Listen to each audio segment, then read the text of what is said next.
Before we jump into today's episode, I wanted to let you know that starting on July 10th and continuing throughout the summer, I am going to be hosting a series of pod chats in my Facebook group. I'm going to be talking to podcast hosts about their podcast journey, why they started, why they continue, the troubles and tribulations along the way, the brilliant ahas that they've had, guests, all of the good stuff. We're going to be talking about it all in my Facebook group, Start a Podcast UK. Come over and join the group at facebook.com/groups/Start a Podcast UK. Come and join the conversation. I hope to see you there.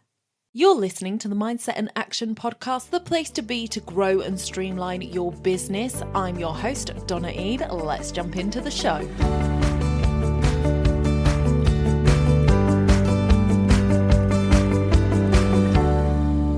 And still I rise. Maya Angelou. Welcome back to the podcast, everybody. I am really glad to have you here today, but I am going to start this episode with a trigger warning.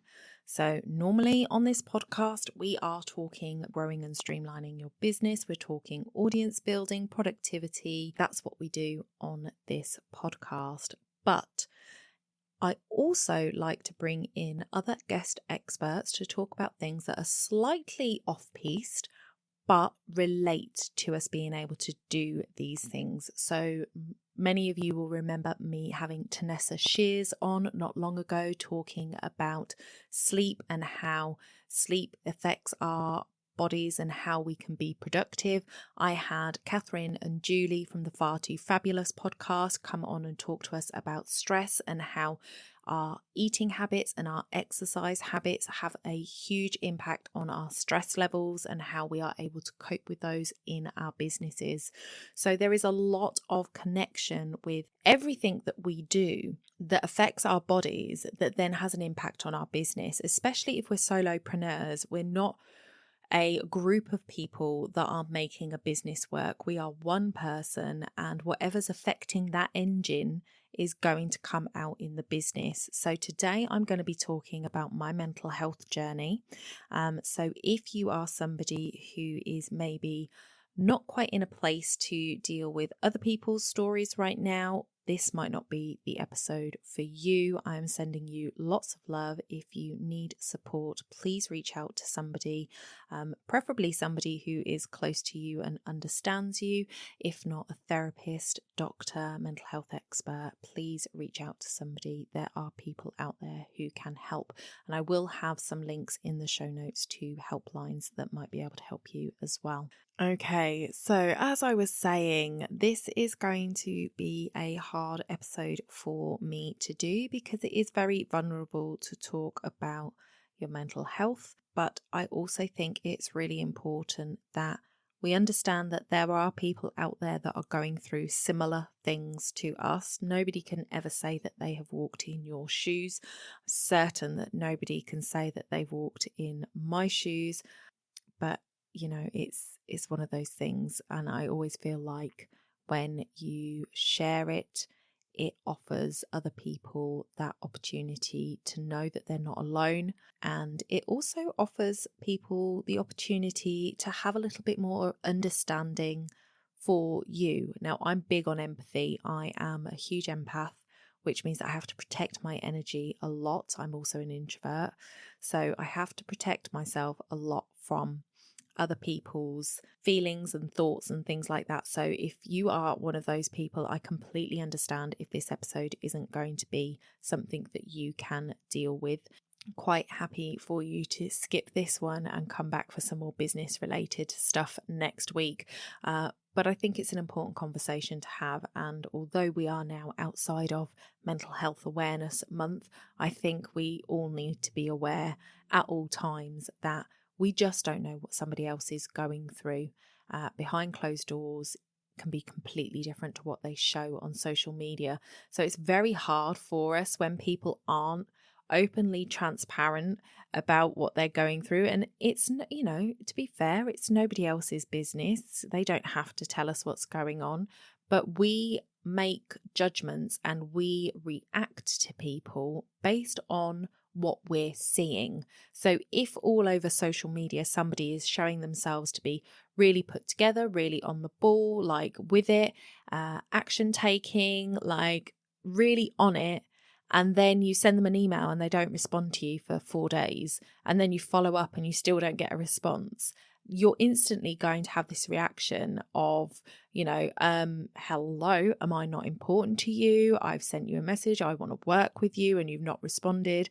And what you don't realize is actually all of that social media stuff was scheduled, at the beginning of the month. And now they're having a really hard time because somebody in their family's poorly, or they're suffering with their mental health, or any number of things could be going on. But you're judging them on what you see, which is the danger of the highlight reel of social media. It really is. So let me jump into this story. Can you tell that I'm not comfortable? It's taken me 6 minutes to get to this point. Okay, so let's get the clinical side of things out there first. So I was diagnosed with depression at the age of 16, which is a really young age to get diagnosed with it. But I do have a history of mental health issues within my family, depression being a big one that runs through a lot of my maternal side. So it is something that I am certainly genetically susceptible to, and I had something happen when I was 16 that was really a big trigger for the depression, and it put me into a spiral at that age. And it was very hard for me to get out because I didn't have any close friends to support me through that. In fact, rather than having close friends that supported me through that, I had a wolf in sheep's clothing, somebody who posed to be a friend and actually manipulated that situation in a very, very dark way. So my young adulthood, my late teens into my 20s was a really, really difficult time for me. In that, I got pregnant and I had my daughter when I was just before my 20th birthday, everybody always goes, oh my God, you don't look old enough to have a 23-year-old, which I love to hear. But I was just about to turn 20 when I had her. And I always say that her dad saved me. So finding and meeting her dad really saved me from that dark situation that I got put into when I was 16. So he saved me from that situation, and I will forever be grateful for him for that. And for our daughter. And I always say that she kept me safe. He saved me. She kept me safe. Because it was very, very dark at that point. And there were thoughts that were very, very dark. And it was my daughter that kept me from following through on any of those thoughts. So on and off over the years from that point, I struggled with my mental health and I was on and off antidepressants. And then when I got to my 30s, I graduated university at 31, was really proud of myself, and then went to work for a dentist. And anybody who has any interaction with a dentist, I'm sure, can sympathise with dental receptionists who just are the brunt of everybody's upset. And we all know how painful toothache is, and I completely empathised with the people that were on the line. But there are rules and regulations that the practice follows, and all I can do is enforce those rules, regulations, make appointments where they're available, and send people to urgent care otherwise, and it's where my anxiety started. I used to start getting anxious about picking up the phone because I didn't know whether I was going to get a patient that was going to scream down the phone at me and tell me awful things, or whether I was going to get somebody who just wanted to book their regular checkup for next month or whatever. I had a couple of instances on the phone that were really, really hard to deal with, and the anxiety started to creep in there.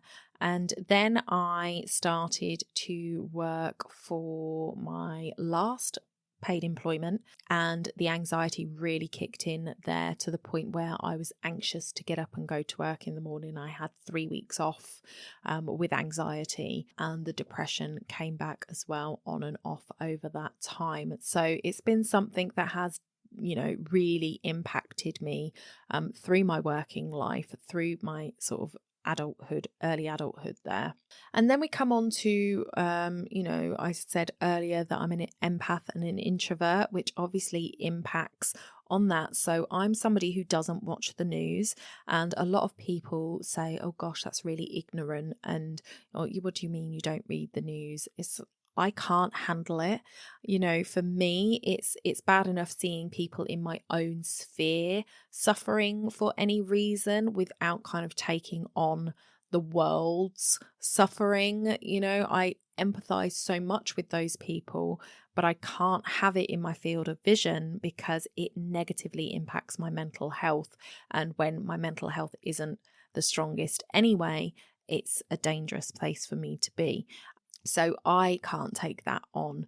And then the introvertedness is something that has come on as well. I would have said that I would probably have been more extroverted in my younger years, my very younger years, sort of pre-16. But now, since 16 onwards, my introvertedness has really come out, and that has been a lot to do with the relationships I've had with people and how I felt let down by many, many people along the way.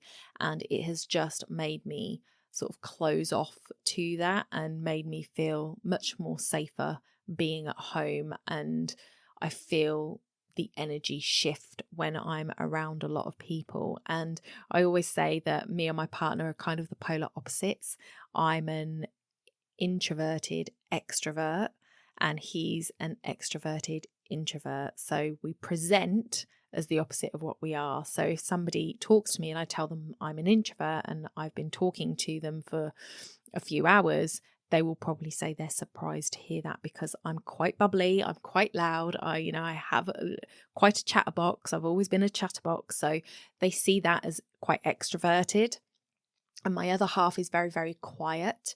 He won't really speak unless spoken to. If he does, he kind of waits for people to be sort of making eye contact with him to have those conversations. So he's very much more that sort of quiet energy.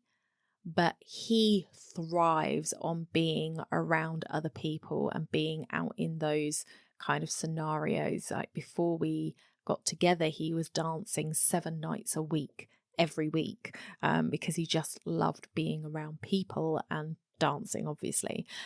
Whereas for me, I need to force myself to leave my house. Because I like fresh air, I do like going for my walk, but I literally have to force myself to leave my house because I am quite happy in my safe place here at home, and it doesn't drain my energy to be here. But Matthew needs to get his batteries charged by other people. So it's an interesting concept, that introverted extrovert. And if you've never really looked into where you lay on the introvert extrovert line, then that might be something that is worth you kind of taking a look at. And maybe just from what I've said, you will feel yourself being more one than the other. But a lot of people get it wrong. A lot of people think extroverts are just people that like to be loud and in your face and out there partying and whatever. And introverts are quiet people who want to sit at home and read a book. And it's not about the things that we do. It's about where we get our energy from. So for me, I need to sit in the quiet. I don't like to have music on in the background. I just sit still, and that builds my energy up. Whereas for my partner, he gets that buzz of energy off of other people's energy. So that builds his energy, whereas it drains mine. So there you go, little lesson in introverted extrovertness. And then we kind of come on to COVID. And when we started going into furlough in March 2022, I was on my antidepressants again. Like I said, I was pretty anxious at the job that I was at, and the depression was there. I feel like it was more the anxiety at that point rather than the depression. I was quite enjoying a great social life at the time. I'd met Matthew. Things were going well there. I had my daughter, so that things were going well. And I don't think the depression was necessarily as bad as it had been in previous times, but the anxiety was definitely very high. And when we went into furlough and lockdown, that anxiety disappeared. It was almost like overnight, I didn't feel the need to take my medication anymore. And slowly over a 6-month period, I came off it, and I haven't had to go back on it yet. So I felt terrible that where lots of other people were struggling through the pandemic and like missing seeing people, I was actually living my best life in that instance. The only thing that really kind of broke me was not being able to see my family. And I did get to see my mum sometimes, when we were doing the social distancing. We had a couple of barbecues in the garden where we were socially distanced and things when we were allowed to. But my dad was a different story, because he's got 10 years on my mum, and he lives with his partner who has health issues, putting her in a vulnerable category. So they were really shut down. And I think it was like 400 and something days before I got to see my dad and actually sit down and have a cup of tea with him. And that was hard. But with the exception of that, I wasn't fussed about not being able to go out to a restaurant. I wasn't fussed about not being able to go out and do shopping. I wasn't fussed by I was really happy being at home. And to be honest with you, I think that has almost now had a negative impact in the fact that I still haven't really recovered in terms of my socializing and being out in the world. I haven't really gone back to it because there's not a need to. I don't need to do those things. I coped for 4 years without doing it, so why do I need to do it? But I do think that then negatively is impacting my mental health now, where I'm actually missing out on things, whereas during lockdown I wasn't missing out on anything. Nobody was doing anything, so it was fine. But I'm now kind of, I push myself out, for birthdays and things like that. When it's an important thing, I will go out and, when friends are inviting us to places, we go. But I'm finding that I'm not instigating that very much. I'm not putting myself out there to be places very much. And it's a much slower return to normal for me in that respect. And I think it's partly because I fear my mental health dipping. However, what has happened in the last 6 months is that I have seen, or I have noticed now, I didn't see it at the time, but looking back over the last 6 months, I have seen my mental health decline again. And to the point where I made an appointment and I went to see the nurse at my surgery. But there's many factors. I'm 43.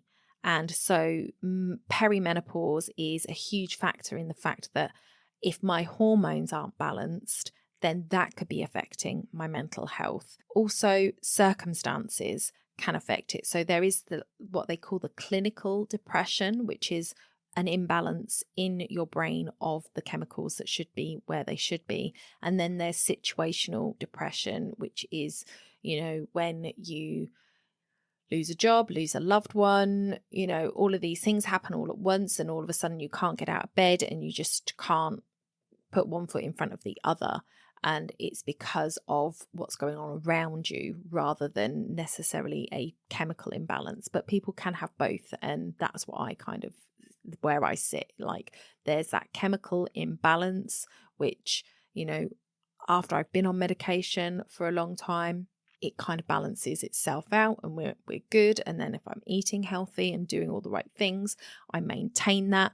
But then if a situation happens that kind of plummets me, then I don't eat as well, I don't exercise as well, all of those things impact, and then the hormones go out of whack because I'm not looking after myself. So they both impact. it was something, and I can't even put my finger on to think about it now, that happened around a month or so ago, where I just said to people, I'm not doing well. There was a couple of people that I reached out to and I said, I am not doing well.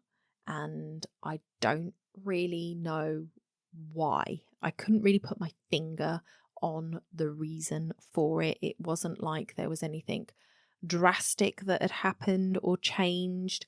And I just said, I can just see myself slipping. And so I made this appointment and I talked to the nurse, and we basically decided there were kind of 3 options for me. There's HRT, antidepressants, and therapy. And she said, I think all 3 could be really good for you, but if we do all 3, you're not going to know what's actually working. So I decided to start with HRT because I do feel like there are other symptoms that I've been suffering with that I feel are very much menopause related. So I was like, if I start with that and I can physically see those things that I know are physically different change, then I know that that's doing, and then I can sort of monitor where my mental health is once I've been on that for a while. So we're going to review that. So we're in the middle of that stage right now, and it is having an impact, I believe. I'm going to let it go for a little bit longer before I count my chickens, but it is having an impact. And also situationally, things have changed slightly and I feel in a better place with those. So my mood is lifted, but it's such a delicate balancing act. And one of the things that I am really trying to do, and you will have heard me talk about it on the podcast many times before, is putting my health first and trying to make that a priority in my life above all else, because without your health, you have nothing. And I do believe that a lot of mental health can be helped by the physical health. And the fact is the NHS can't do much for us in terms of helping us to be the best versions of ourselves, because their hands are tied with the expense of everything. I'm looking at, okay, I'm not losing weight where I want to lose weight, not like where on my body, but I'm just not losing weight and I want to, and it's not happening. And I look at it, I'm like, why isn't it happening? And perimenopause could certainly be a factor in that. But the thing is unless you do the tests, you don't know.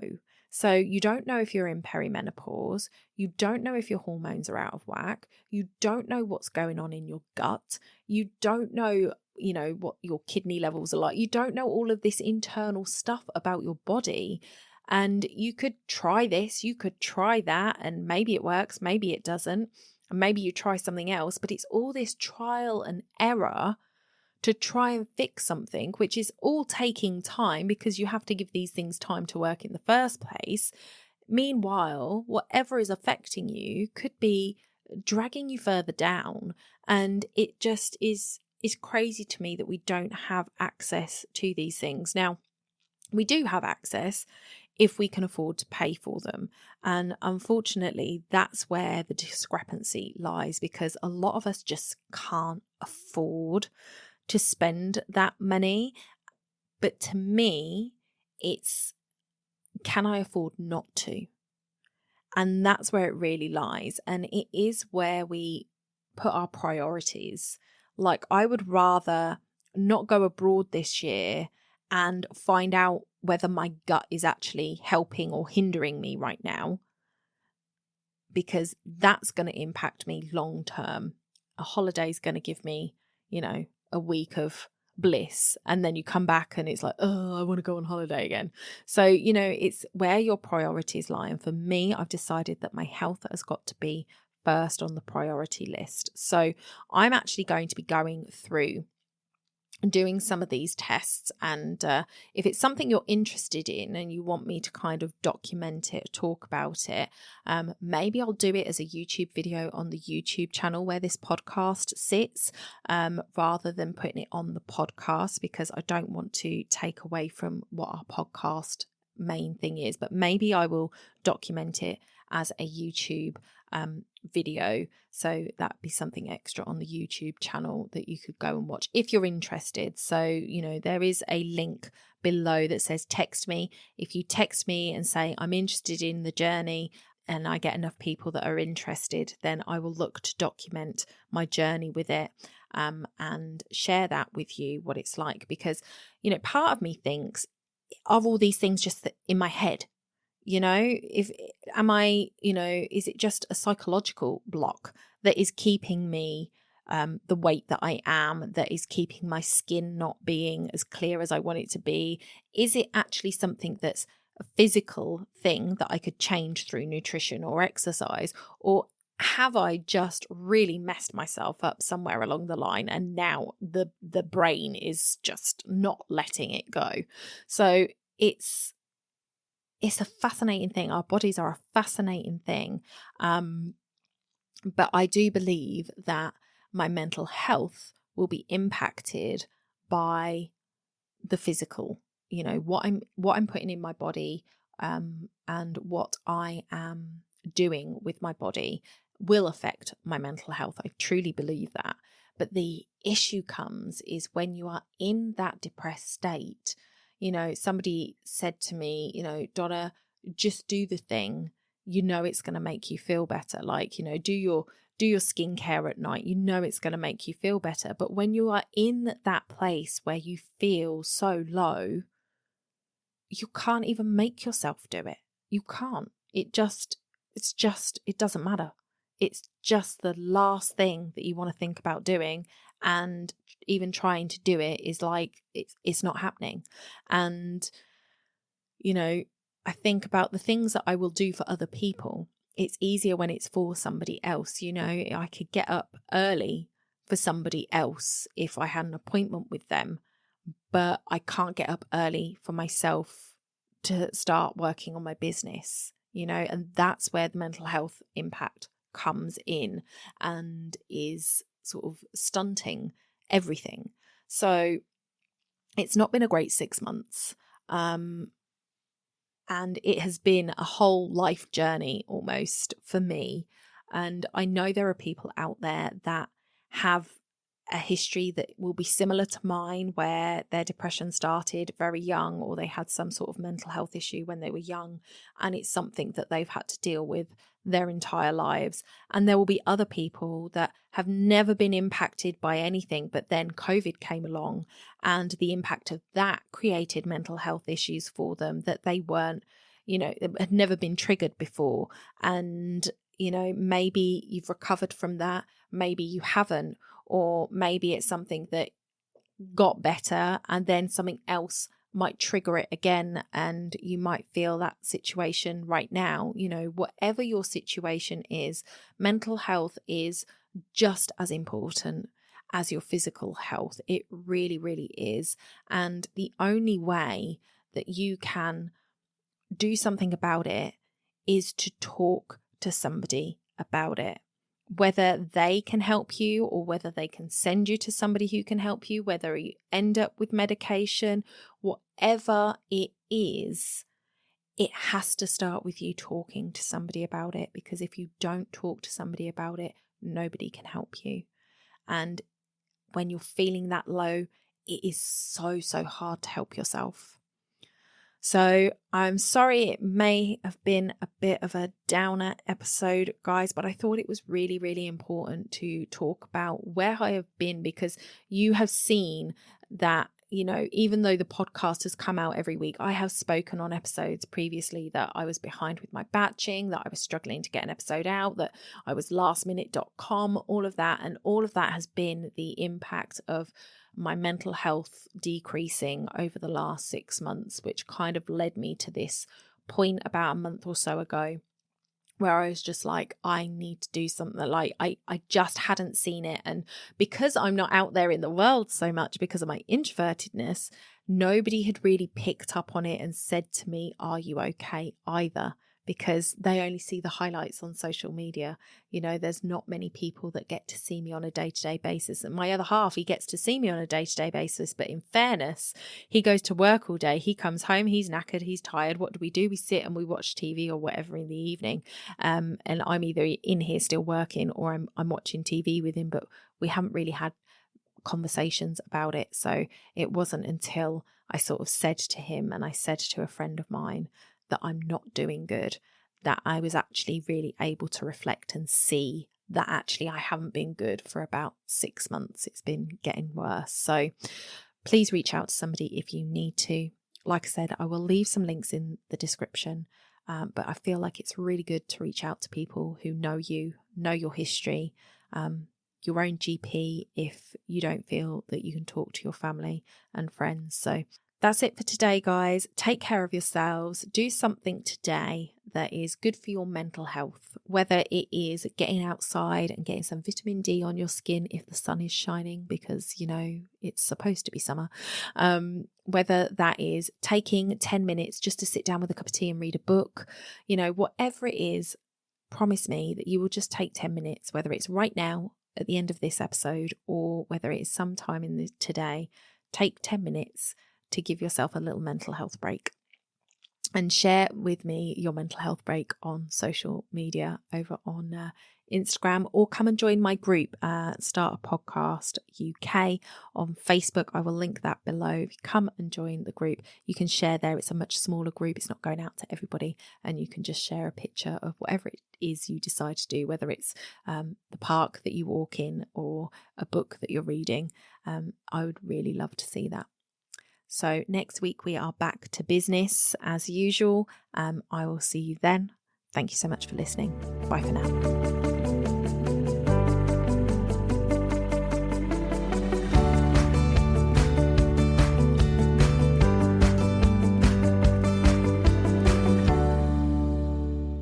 Don't forget to hit those stars and leave a review of the podcast where you listen if you found value in what you heard today. It's a free way you can help the podcast reach more people just like you.